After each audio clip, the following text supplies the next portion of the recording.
Hello. Welcome to episode 3 Crazy. already Crazy. of Hustling for Headspace. I'm Nat. I'm Craig. Welcome back, hopefully. Yes, thanks for coming back. If it's not a welcome back, what are you doing? Go back and listen to 1 and 2. No pressure, but... Yeah, if you're new, for sure go back Right. and listen. Well, and I say listen to 2 for sure because I think today we kind of want to dive a little bit deeper and keep exploring this mindset and awareness piece.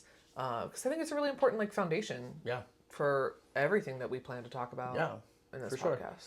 Yeah, so if you missed last episode, we went real in depth with like a fixed versus growth mindset. How to identify there are maybe some benefits to a fixed mindset, and there's a lot of perks and benefits to a growth mindset. But then there's also some cautions when it comes to a growth mindset. Before we get too deep in, we challenged them. Oh, yeah. We did challenge them. How'd it go, y'all? How? Be honest with Did you yourself. practice? Did you? You liar. You're telling the truth, though. That one was telling the truth. I felt that one. How did grounding go? Did you take the time to ground yourself? Did you take the time to feel what your body felt? Did you acknowledge yourself? Did you become aware? Did you reshape any negative self-talk or negative thoughts that you kind of caught yourself thinking and realized maybe that's not what you genuinely believe? Yeah. And also, did you practice it more than once? Preferably. Because if you just do it once, probably not going to be the most effective thing in the world. But if you practice it multiple times every day, How come in volleyball I had to serve every day? I wonder. I wonder why. Why do we go to baseball and practice throwing every day? Oh my God, batting practice? Why? Constant. I hate it. Constant. Oh, But you can't be good at bat. without practicing. Exactly. Interesting. Do we see the connections? Is there a correlation between practice and performance? I think so. Some would say true. To go back to a famous line, practice. Oh my God. Okay. I had to listen to that a lot. And no thanks. I'm good. You know, last episode you brought up 2 really interesting scenarios that I think leads us into the conversation. You talked about one, a condition to believe. Yeah. You're conditioned yourself to believe a certain lie, dishonest truth, whatever about yourself. You also talked about the Walnut athlete who was running the activity that we are encouraging all coaches to change the language of. Call line drill now. Yes. Yep. And how there was so much negative self-talk built into him. Yeah. And I think one of the really interesting things that I've seen coming out of working with athletes is this idea of how do you understand self-talk? How do you understand negative self-talk? So I got 2 things for you. Yep. I want you to kind of listen. Everyone listen. And then I want us to take a second when I'm done reflecting on what I said. All right? So I can't specify the year. I'm not going to grab out a history book. But there was a study completed way before internal review boards happened where, people would say like, hey, that's a great research study and you're protecting everybody. Way long before that. Where I believe it was 3 researchers going to a high school prom. People are having the time of their life. These 3 are not known by anybody in the school. But all they do is they keep walking around and they keep telling people the punch is spiked. The punch is spiked. So all these high schoolers are in this prom and they're like, the punch is spiked. And as the night progresses, school administrators are reporting like, man, gobs of punch are just missing. Yeah. They just keep going. And they just keep pushing the message out. The punch is spiked. What do you think happened by the end of prom? Everybody was lit. Yeah. Or so they thought. Right. 0 ounces or traces of alcohol, for those of you who don't know what it means when punch is spiked, were consumed by anybody at the physical prom. Yeah. Yet they were reporting multiple instances of people falling over, having difficulty balancing, having difficulty talking. The researchers did come back in a couple of days later, and they're talking to these students in school, and they're reporting throwing up, feeling hungover, how crazy of a prom that was because of all these instances, just to find out there was no alcohol. Yeah. It was a placebo effect. But the relevancy is just how powerful we can make ourselves believe something. Yeah. I think to another thing that I challenge all my athletes to go to, indulge us. Who's your favorite musician or band? Oh, currently I really love Hozier. Okay. Identify a song by that artist that you just, when you're driving in the car, you turn the radio up. Francesca. Okay. Off of Unreal on Earth. Okay. So If I was to play that song, it comes on the radio. You and I are driving down the road together, and it comes on. You're immediately turning it up, right? Yeah. We are going to scream this song. I'll tell them, put me back in. If I replay the song when it's done, we're like, high five. I'm like, that was it. Yeah. And I just play the lyrics. Does that song have the same impact to you? No. No. No. Would you be able to identify, if I said, hey, Nat, before we play this song, what musical instruments are played in the song? Could you, from top to bottom, list every single instrument? I mean, I could make a guess. Sure. But you have no idea what's happening, right? No. So are you admitting to me the music is what drives the song? Yeah. I mean, yeah. The lyrics are important too, but the music is... I mean, the music kind of creates... It adds the meaning. Yeah, it creates the environment for the Sure. lyrics to carry meaning, I think. And a lot of emotion is carried away from the music, right? Yeah, 100%. Like, You feel it. Yeah. What if you thought about your brain in that capacity? Ooh. You thought about a conscious brain versus an unconscious brain. What if you thought about how our brain consciously is the lyrics? It's the things we know. It's what we're repeating. It's the volume and the frequency at which we're repeating it. Versus the unconscious is the music. It's the emotion. It's what's providing the background noise. But just as you were saying, a lot of us don't pay attention to the musical instruments in the background. And I think it's important to note that a lot of us don't pay attention to the unconscious brain. How do we get there? So let's pause there for a second. Yeah. Reflect with me about those two. So we got the study of the high school prom, and we Yeah. have the song analogy. What are some of your takeaways that you, before we dive in, what are some of your takeaways right away? Yeah. For the prom one, a couple. But the biggest one, I think, was like, what you believe is real is real. You know, like for people to feel hungover, like, but you didn't ingest anything to create a hangover, but they believed that they had. And so I think that like the belief that we have is part of that. I also think that there's like a contact high that happens, right? Like if one friend is acting really chaotic and wild because they feel like they're drunk, then it's going to kind of make you giggly too, you know? And so I think the environment is an important piece of that. So those are probably my like two big ones from the high school story. What about the song? The song, my big takeaway is, I think that there's a lot of that like background.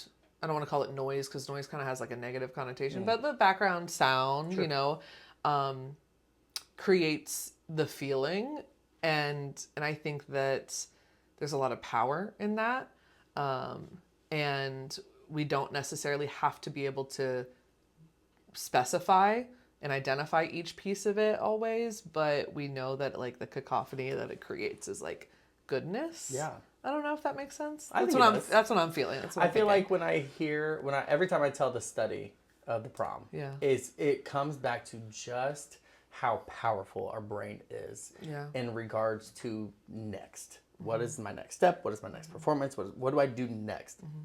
If I have this weird internal belief that I'm drunk, drinking high C fruit punch, and I can convince myself to believe in a manner, just how powerful is it if I reaffirm what is true about me? Yeah. That I'm a strong athlete, that I'm a strong communicator, that I can dribble down the court and not turn it over. Yeah. Yeah. But again, That's how affirmations work. correct. Yeah. And then when you tie that into the song, how do we get down to the nitty gritty? We're very much aware of what's going around us. These viewers logged on today saw us with our set, saw us with our backdrop, sitting here.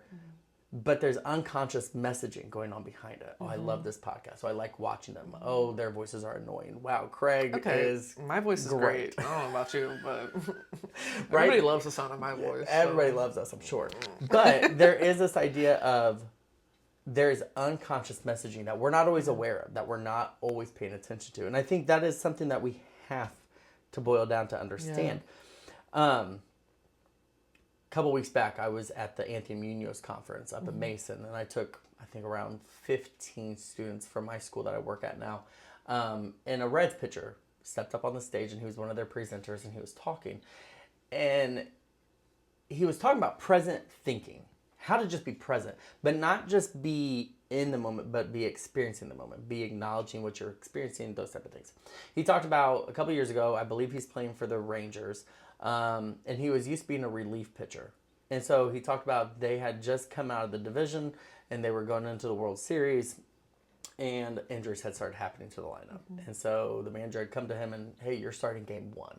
And he's like, what?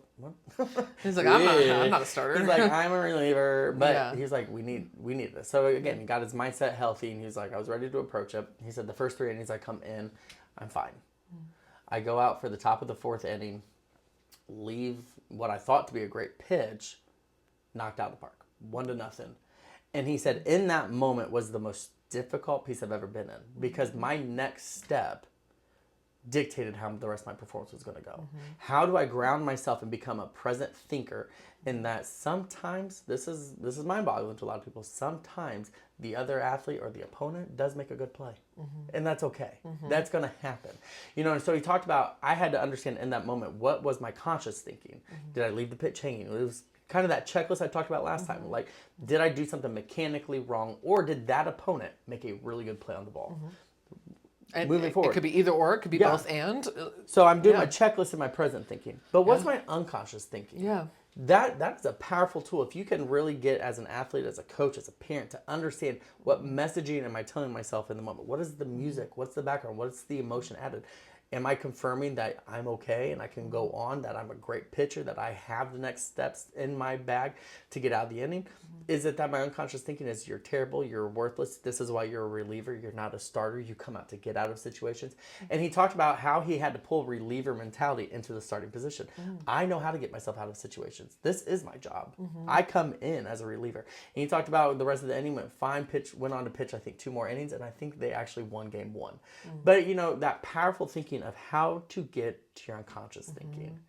So just vaguely, again, something we haven't really talked about or prefaced, how do you think getting to an unconscious thought, how do you think one should navigate understanding what's the background noise to my thinking? That's a good question. My first thought is kind of what I was talking about last time, of like that first thought versus second thought.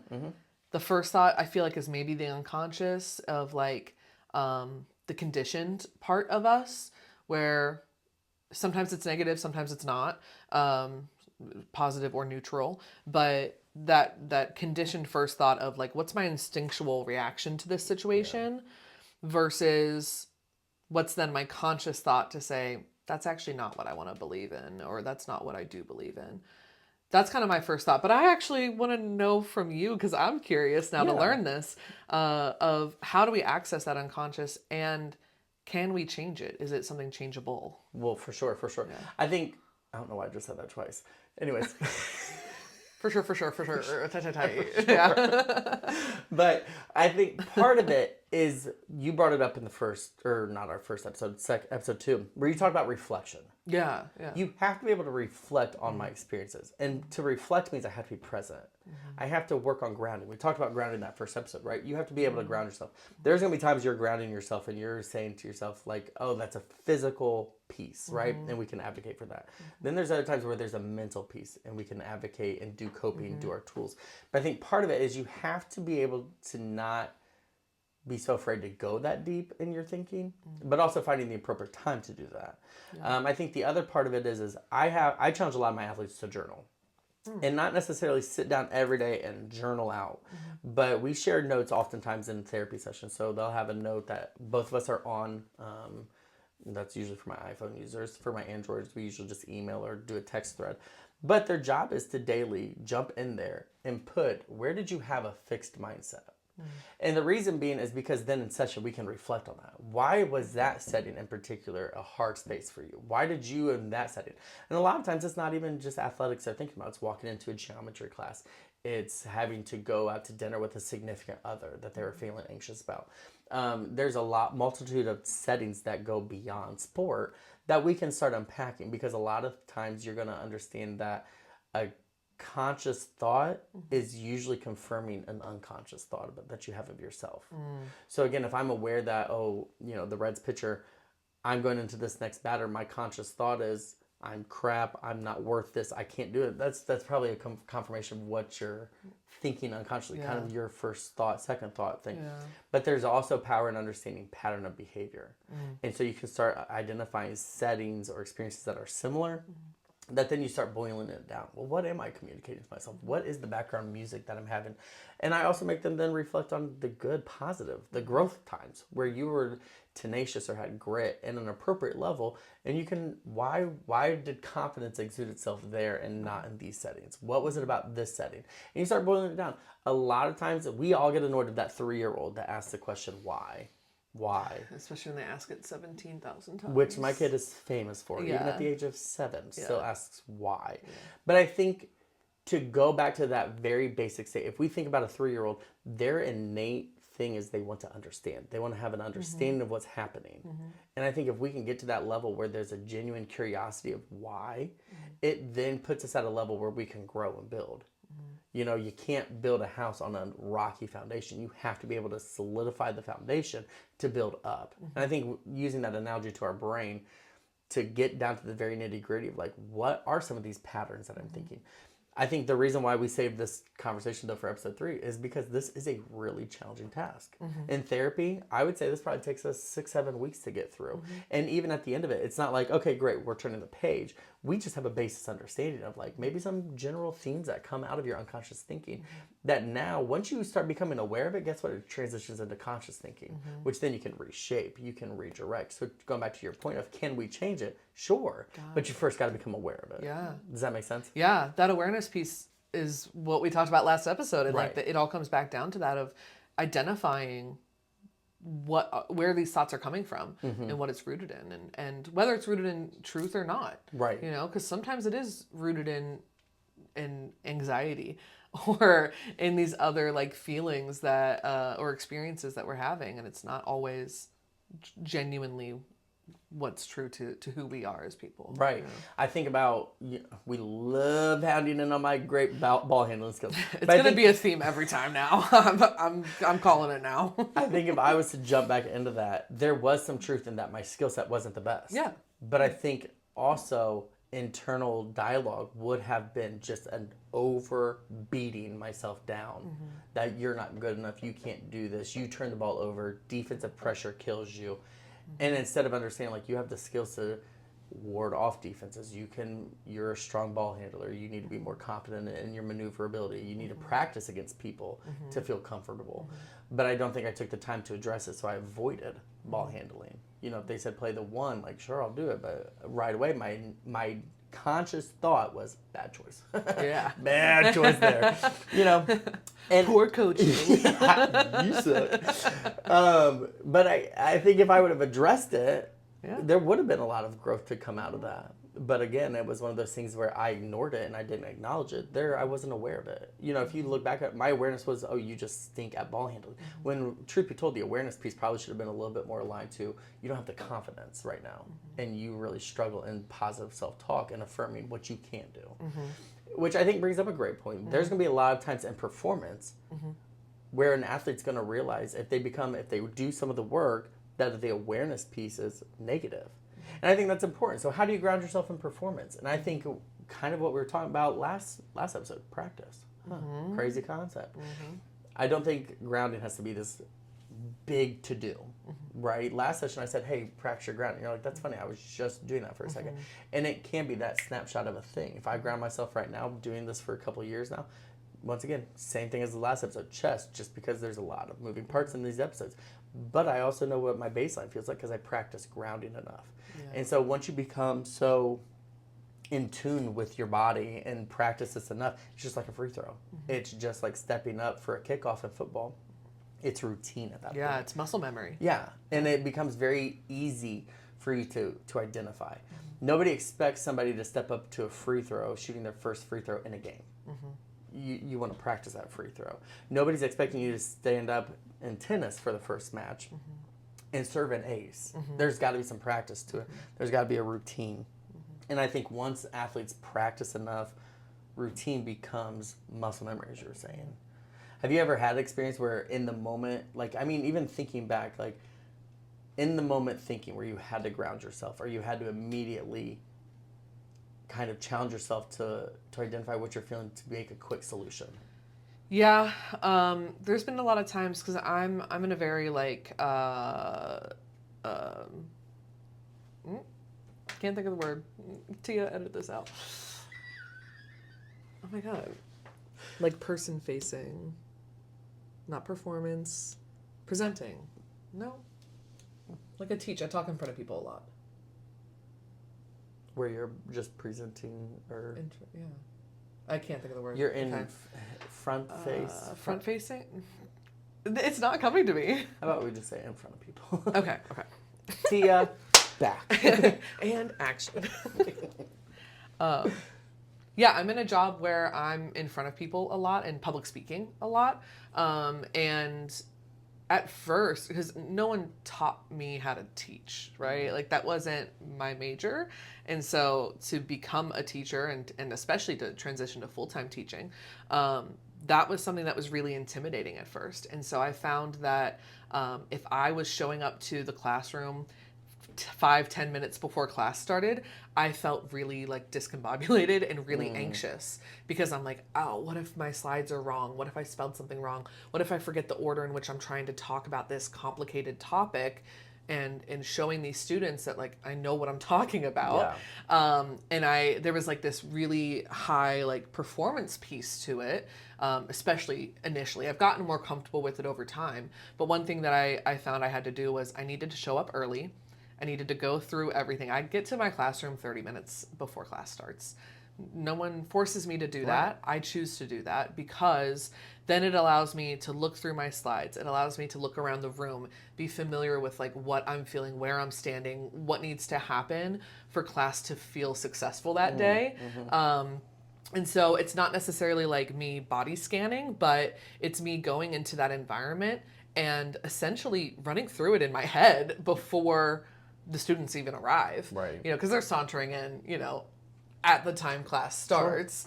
Sure. And so it gives me that time to like feel centered, feel grounded in myself and in what I need to do to be successful in class and bring my best self to them. Yeah. And so I know it's not a sport, you know, part, but I didn't really have the skill set whenever I was playing full time. Like that wasn't something that I ever worked on. So it's a skill set that I've since developed and now use in my job and in my role as a And I think you professor. bring up an important part. When you start studying yourself, you start identifying patterns that which you need to make adjustments for to make yourself feel, or to identify other strategies. You could have said also, so I know an hour before class I set an alarm and then I take the time to go through everything in my office, feel comfortable, right? But you've identified your strategies to then counteract the anxieties. But again, if we don't spend the time exploring, reflecting, being aware, and acknowledging what we're experiencing, there's nothing to be changed or taught. I think for me, a couple of years back, I had to sit for a high stakes test. I seem to do these a lot. But I had to give an interview to a panel. It's become independently licensed. And I just remember walking in thinking like there's going to be like one or two, and all of a sudden there's like 7 people in the room. And it's just this like overwhelming sense of like 7 people, 14 eyes are on me, grading me, and I got to be able to pull from a 200-page document with codes and everything else that I got to use at a quick-witted response. There's 7 questions. I got to get 5 of them, you know? And so I think in that moment, walking in, feeling pretty confident, seeing the 14 eyes on me, all of a sudden had to go immediately into breathing. I could immediately sense that my anxiety in my chest was over alarming, and then my thoughts. So a practice that I use a couple times is distracted thinking, where I'm looking around, I'm grounding myself using physical tactics around the room. You know, and again, it's to slow your brain activity down, which I think later on we'll talk about the physiological impact that anxiety has on our performance, or depression, or anything that we're dealing with internally. But I had to distract myself, almost grounding myself to my surroundings, you know. So as we kind of wrap up today, you know, what is your takeaway from today? I think my biggest takeaway is like the power of our brains and how what we believe becomes real for us or becomes true for us. And so taking the time to practice healthy beliefs, whether that's affirmations, grounding techniques, or even surrounding ourselves with the right people and the right teammates and, you know, being in the right environment for our own success. I think there's a lot of power in that. And that's my biggest takeaway today. What about you? Yeah, I think mine would be taking the time. you know, so many times we were talking even before the show started, kind of like leading into the new year and some of the things I've had to change. Being mindful and present in the thinking to be able to acknowledge just that. I think we are a society and a culture that is on the go, and we don't always appreciate trying to be in the moment to experience what we're experiencing. And in order for us to do that means we have to slow down and we have to reflect and we have to be honest with ourselves. Yeah. And I think there's some power behind that. You brought up a great point because it kind of leads us into our next episode where we're talking about team environment, team mindset.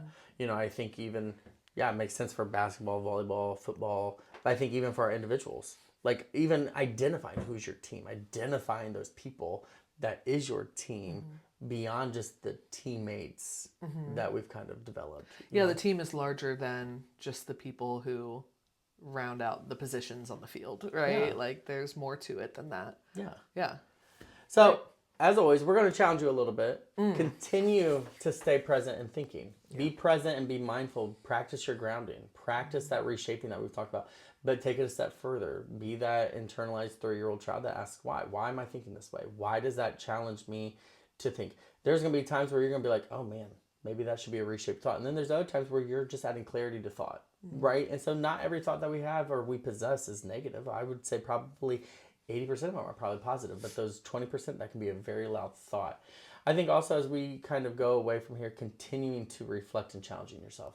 Like, just take yourself a little deeper. As always, love hanging out with you all. Follow us on our social medias, Performance Psychology LLC, both on Facebook and Instagram for further messaging and content. And we look forward to seeing y'all next time. This has been Hustlin' for Headspace. Episode y'all. 3, baby. Oh, so actually 3. Oh, that's cute. Bye, y'all.